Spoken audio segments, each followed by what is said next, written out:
जी बिस्मिल्लाहिर्रहमानिर्रहीम अस्सलामु अलैकुम वरहमतुल्लाहि वबरकातुहू। मेरा नाम है डॉक्टर मोहम्मद मुज़म्मिल हसन। एक नए सेशन के साथ आपकी खिदमत में हाज़िर हैं। दिलचस्प सवालात हैं आपके और इनके जवाब देने की कोशिश करेंगे। डॉक्टर उस्मान साहब का नंबर नीचे स्क्रीन पे चला दिए। आपके जो सवालात हों आप डॉक्टर उस्मान साहब को भेज दीजिएगा। इस दफ़ा हमारा सवालात का सेशन थोड़ा लेट हो गया।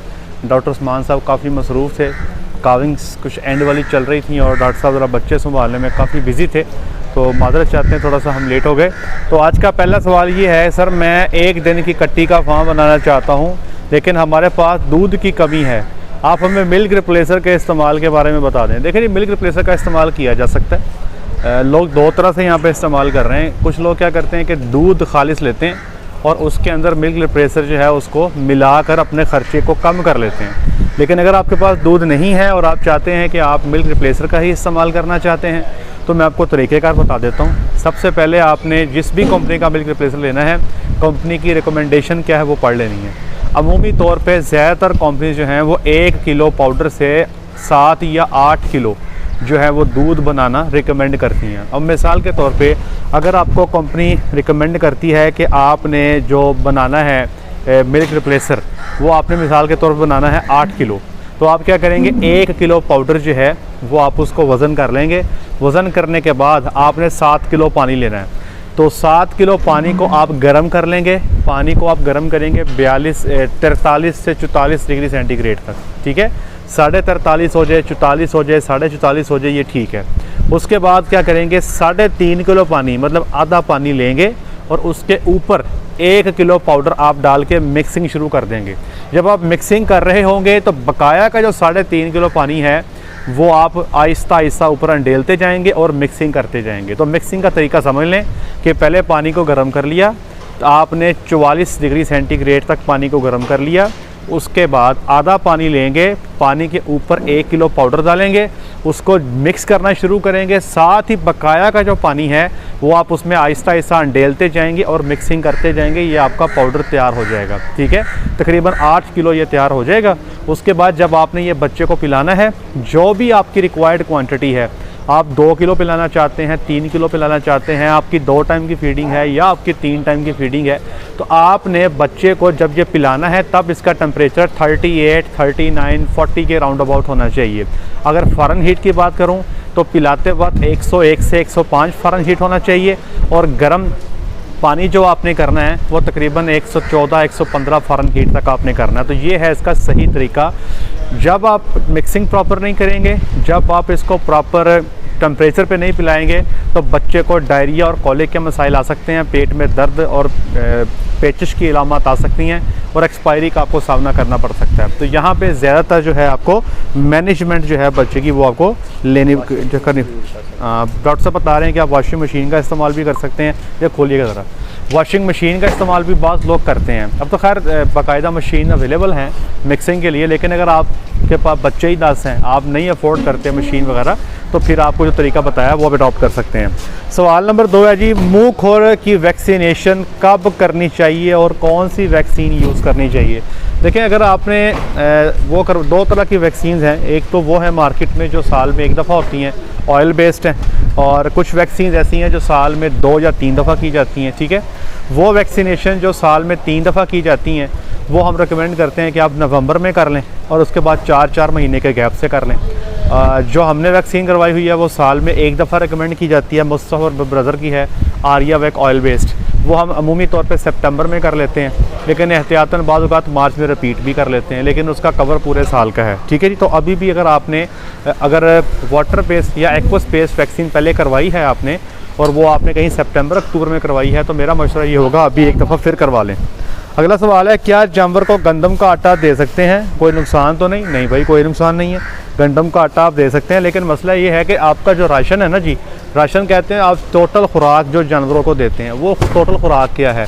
आपने अपनी टोटल खुराक को देखकर इसको बैलेंस करना है कि गंदम का आटा आप कितना देंगे और उसकी मिक्सिंग प्रॉपर होनी चाहिए। टोटल राशन बना के देंगे तो आप बिल्कुल इस्तेमाल कर सकते हैं। लेकिन गंदम के आटे के इस्तेमाल के साथ मैं एक और बात बताता हूँ, ये बड़ा महंगा हो गया।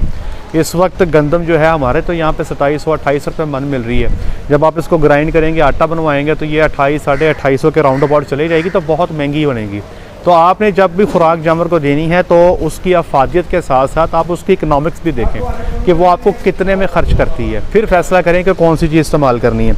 अगला सवाल है जी कि क्या नेपियर ग्रास का साइलेज बन सकता है? जी बन सकता है, और मैं रिकमेंड करूँगा कि आप इसको बना लें, और जो आपके वच्छियाँ काटू का जो माल है आप उसको इस पे नेपियर ग्रास के साइलेज पे फीड करें, साथ में बकाया जो अपना राशन है वो बैलेंस करें। अगला सवाल है सर, अगर 1.5 लाख की एक झोटी ख़रीदें और उस पर प्रेगनेंट करके सेल करें तो क्या फ़ायदा हो सकता है?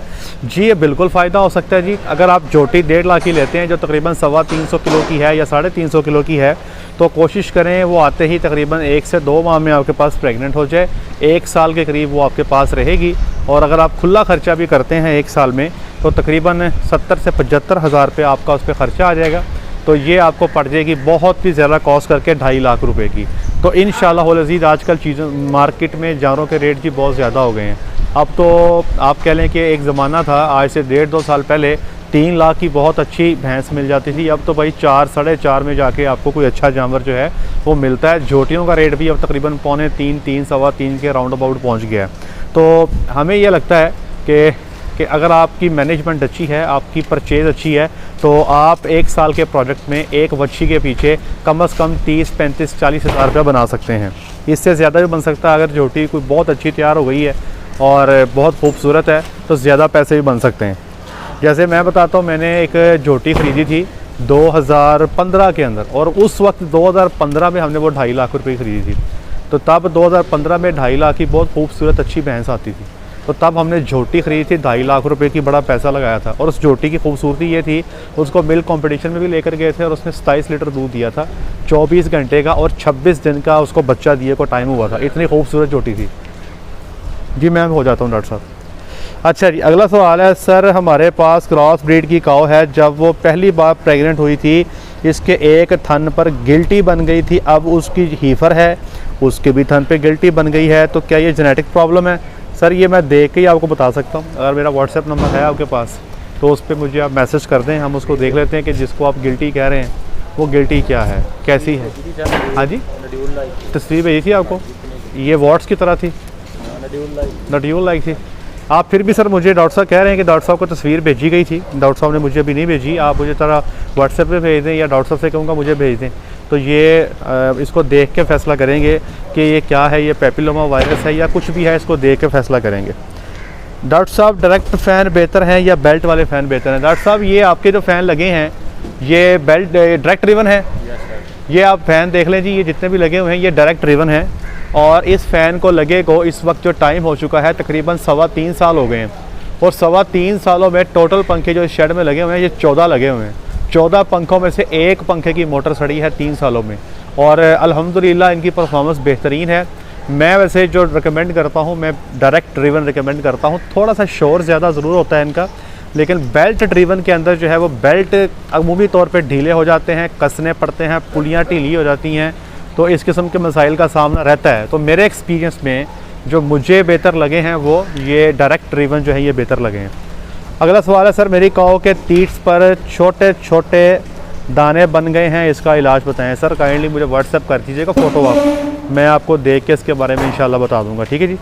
अगला सवाल है, व्हीट स्ट्रॉ की यूरिया ट्रीटमेंट की जा सकती है और इसका की क्या फ़ायदा है? जी इसकी आप बिल्कुल ही यूरिया ट्रीटमेंट कर सकते हैं, बल्कि फैटनिंग में अगर आप लेके जा रहे हैं, आप फैटनिंग कर रहे हैं, तो मैं आपको लाजमी रिकमेंड करूँगा कि यूरिया ट्रीटमेंट व्हीट स्ट्रॉ की लाजमी करें आप।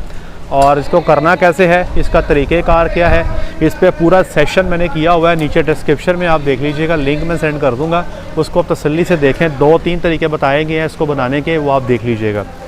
आखिरी बल्कि 2 सवाल रह गए हैं जी। सेकंड लास्ट सवाल है सर, गर्मियों के सीज़न में कौन सा ब्रीडिंग प्रोटोकॉल यूज़ करना चाहिए? देखिए जी, गर्मी के सीज़न में डिपेंड करता है जी, यहाँ पे प्रोटोकॉल तो सेम ही है जी, वो ये डबल ऑफ सिंक है, G6G है, प्रोटोकॉल तो सारे वो सेम है, ऑफ सिंक है। डिपेंड ये करता है कि आपका जानवर कितना कंफर्टेबल है। अभी आज मैं जिस जगह खड़ा हूँ यहाँ पे फैसलाबाद में कोई 37-38 डिग्री सेंटीग्रेड टेम्परेचर है। मैंने ये देखना है कि मेरा जानवर कितना कंफर्टेबल है, कि जानवरों की यहाँ पेंटिंग हो रही है, जानवर हीट स्ट्रेस में फील कर रहे हैं, क्या मेरे पास यहाँ पे आज हवा माशाल्लाह यहाँ पे काफ़ी चल रही है, इसलिए हमारे पंखे बंद हैं और शावर भी हमने दिखाए हल्के हल्के चलाए हुए हैं, तो जानवर हमारा कंफर्टेबल है। आपका रिज़ल्ट आना जी, अगर आपकी हाउसिंग अच्छी है, अगर आपका जानवर कंफर्टेबल है, रिज़ल्ट प्रोटोकॉल के, अगर मौसम अच्छा है तो रिज़ल्ट आने हैं, अगर मौसम अच्छा नहीं है, जानवर पेंटिंग कर रहा है, टेम्परेचर 103 104 पे खड़ा है, तो आपके रिज़ल्ट जो हैं आप जो मर्ज़ी कर लें आपके कंप्रोमाइज़ हो जाएंगे। मैं आपको एक इंटरेस्टिंग बात बताता हूँ। मैं एक फार्म मैनेजर साहब के पास एक कॉर्पोरेट डेयरी के वो फार्म मैनेजर हैं, उन्होंने अलमराई साफ़ी नादक पे बड़ा लंबा अरसा काम किया है। 1997-98 की बात है, हमारे बड़े सीनियर हैं वो बता रहे थे कि हमने वहाँ पे गर्मी के मौसम में ना जी इंसेमिनेशंस की, और सारी इंसेमिनेशंस रात के टाइम पे की, ठीक है जी। और थाउजेंड्स ऑफ एनिमल्स जो थे, हज़ारों की तादाद में उनकी इंसेमिनेशन की गई फुल गर्मी के मौसम में, जुलाई अगस्त में। तो मुझे वो पूछते डॉक्टर साहब बताएं कंसेप्शन रेट क्या होगा, तो मैंने कहा जी आप बता दें। तो वो कहते जी हमारा तब का कंसेप्शन रेट था 1.6%। जी 1.6%। तो भाई बात ये है कि अगर आपकी हाउसिंग ठीक होगी ना तो प्रोटोकॉल आपको रिज़ल्ट देगा। अगर आपकी हाउसिंग ठीक नहीं है, जानवर कंफर्टेबल नहीं है, फीड आपकी अच्छी नहीं है, तो फिर भाई रिज़ल्ट आपको कोई नहीं मिलेंगे। आखिरी सवाल, क्या गर्मी में साइलेज की मिकदार कम कर देनी चाहिए, क्योंकि जानवर गर्मी बहुत महसूस करते हैं। डॉक्टर साहब जरा तशरीफ़ लेके आएंगे ज़रा आप। डॉक्टर साहब ये सवाल एक हमारे पास आया है कि गर्मी के मौसम में क्या आपको साइलेज कम कर देना चाहिए, हमारे जानवर गर्मी बहुत करते हैं। तो मुझे 12 साल हो गए जी, और ये मेरी 13वीं गर्मी है, 13th मेरा समर सीज़न है। मैंने आज तक नहीं बंद किया साइलेज। और डॉक्टर साहब आपने कभी साइलेज बंद किया हो अपने 7 साल करियर में गर्मी में, कि जानवर साइलेज से गर्मी ज़्यादा करते हैं? कोई ऐसा सीन देखा हो कहीं पे आपने? नहीं सर, साइलेज के नाल मैं तो कोई इंपैक्ट नहीं गर्मी देते, बल्कि मैं तो कहना कि तुम साइलेज कम करोगे तो उल्टा तुहाडा जिहड़ा ना वो नुकसान होएगा, प्रोडक्शन भी कम होगी। और अगर आप साइलेज की जगह पे, साइलेज ना ज़ुद्द हज़म है, इसकी डाइजेस्टिबिलिटी अच्छी होती है। ये सारे रॉन्ग कंसेप्ट हैं, सब गलत है, ठीक है। एक बात याद रखिएगा, गर्मी के मौसम में अगर आपका जानवर अच्छे दूध करने वाला है, आप उसको अच्छी खुराक दे रहे हैं, उसको हज़म करने के लिए उसके अंदर एनर्जी जो है वो प्रोड्यूस होगी, और डेफिनेटली जानवर का जो है मेटाबॉलिक रेट जो है वो तेज़ होगा, डाइजेस्टिबिलिटी उसने चीज़ों की करनी है, तो आपका एनिमल ही स्ट्रेस में आएगा।